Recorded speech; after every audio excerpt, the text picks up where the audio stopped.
Ces milieux-là ont été perturbés avec le temps et la fragmite s'est installée.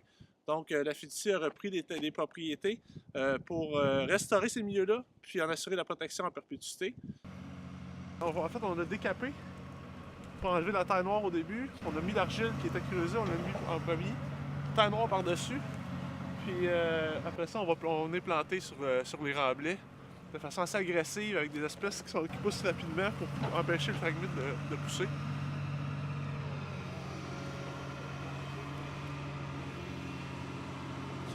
C'est quoi le problème que ça pose, le fragmite? C'est quoi l'impact négatif sur l'environnement? En fait, ça compétitionne très très fort contre les autres plantes herbacées. Puis ça prend le dessus sur tout, puis ça inhibe les autres espèces. Il n'y a pas d'autres espèces qui poussent parce que ça prend toute la lumière, puis ça prend toute l'énergie. Ils vont tout chercher les nutriments du sol. Donc, ça crée une monoculture dans des milieux naturels. Puis évidemment, ça a un impact sur la biodiversité faunique. Ah, ça, c'est sûr. On va venir augmenter la biodiversité parce qu'on va venir augmenter le type de milieu qu'il y a. Il va y avoir des étangs, des marécages.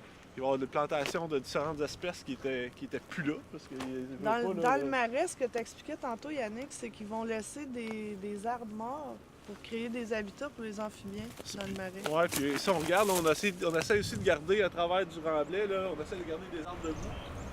C'est sûr qu'il y en a qui vont mourir, il y en a qui sont morts aussi. Il y a des chicots qui vont mourir debout, ça va être super bon pour la faune aviaire. Ouais, lui, on voit déjà qu'il est déjà occupé. Oui, déjà les pics qui sont dedans.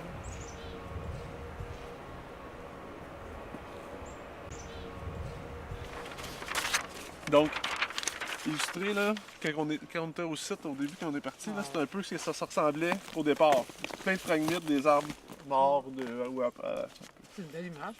Puis, ce qu'on veut que ça ressemble dans 30 ans, 30, 40 ans. Là, l'îlot, quand on l'avait fait, elle était plus petite, mais elle va être beaucoup plus grande.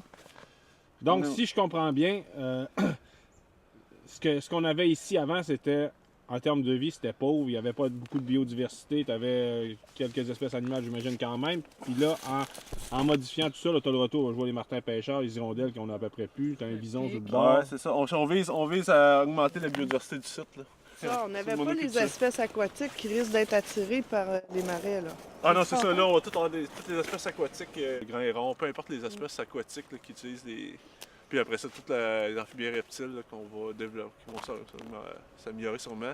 Salamandres, puis même canards branchus, canards colverts, qui vont venir sûrement nicher sur l'île, là, parce que ça va être un milieu isolé. Fait que ça va être plus intéressant pour eux autres. Parce qu'ils ont déneigé, il a mouillé, ça a gelé. C'est comme un chemin de linge.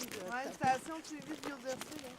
Fait que là, on rentre dans la zone de protocole de recherche qui avait été faite entre l'AMT et l'UQAM à l'époque. Maintenant, c'est l'UQAM et nous. Il y a différents modèles de patrons de plantation pour voir les meilleures techniques d'éradication de la fragmite. Ici, les arbres sont protégés par des tuteurs et des grillages. Cette année, après 1 an, on a eu 30 de nos plants qui ont été mangés par le lièvre. Ah ouais? Ça a été fulgurant comme... Toutes les têtes un peu plus loin. Oui, ceux qui ne sont pas protégés parce que justement, d'en protéger certains puis de ne pas en protéger d'autres, ben, ça nous donne des indications sur l'efficacité de la technique. Ici, là, il y a tous des canaux de drainage qui ont été creusés. Ils sont venus avec une pépine. On a des canaux de drainage, des butons, puis on plantait ces butons. Ici. Parce qu'on s'aperçoit, qu'est-ce qu'on voyait quand on venait, quand c'était à l'état naturel, on est venu avec tous les universitaires. On s'aperçoit qu'il y a du monde qui avait un petit buton, il y avait un arbre qui poussait. Ouais, c'est Tout ça. le temps, des petits butons, un arbre. Fait que, ils ont reproduit le même concept de. Rien qu'une petite hausse, ça évite qu'ils soient trop dans l'eau, puis ils permettent le développement des premières années qui sont plus difficiles. Après ça, ils vont pouvoir. Mais dans ce secteur-là, là-bas, plus éloigné, là, ils en ont pas fait de Non, canaux. non, là, ils ont rien que planté dans le fragmite qu'ils ont coupé. Il y en a un qui ont fauché, puis ils ont planté par-dessus, puis il y en a un autre qui ont juste planté au travers de la fragmite. Qu'est-ce qu'ils sont aperçus aussi, c'est que dans le fragmite, étant donné qu'ils ont fauché, ils ont fait attention, parce que dans le fragmite, il y avait plein de nouvelles tiges, mais ils sortaient pas. Puis là, avec le fauchage, ça va leur donner un petit coup de main, puisque la lumière va arriver sur eux autres, ça va leur donner une... Ils ont fait bien attention à ne pas couper les nouvelles repousses d'érable rouge puis de toutes les essences qu'il y avait. Il y avait plusieurs essences. Je vous laisse imaginer l'ampleur du travail. Quand on est arrivé, moi, quand je suis venue ici la première fois, les étudiants ils étaient en train de mettre de la toile géotextile, parce qu'il y a de la toile géotextile partout, là. Avec des... Puis pour qu'elle se maintienne en place, ils plantaient des pieux.